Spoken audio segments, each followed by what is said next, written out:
One of the biggest criticisms I got on my original oat milk video was that I drove to go get my grandfather's dog, but I never drove up to go see my grandfather.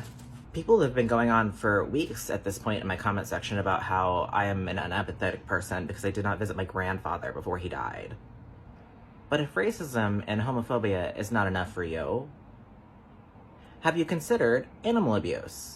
See, we actually got the results of oat milk's x-rays and blood work yesterday. And I wonder what all those people defending my grandfather in my comment sections would say if they knew that about 3 years ago, actually, it was documented by a vet that oat milk jumped out of a truck. And that my grandfather decided to do no follow-up care about that. Apparently he jumped out of a truck and my grandfather refused all x-rays, all tests, didn't decide to check to make sure he was okay. What we found out about that, actually, was that when he jumped out of a truck, it caused 2 torn ACLs in both of his back legs, which also shattered parts of his bone off into fragments, which lodged in his joints and has caused him severe crippling arthritis.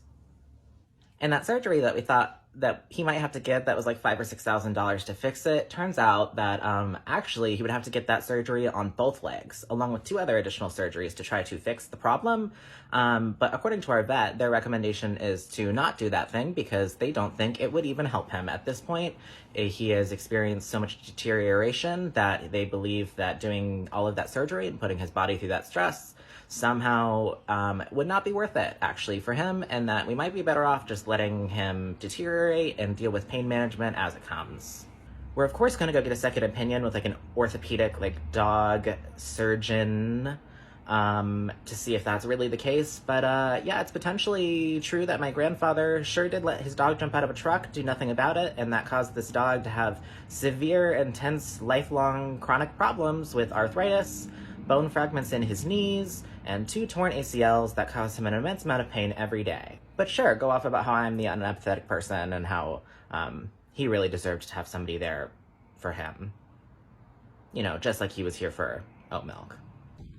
Also, I'm sorry, but how do you let a dog get to 90 pounds?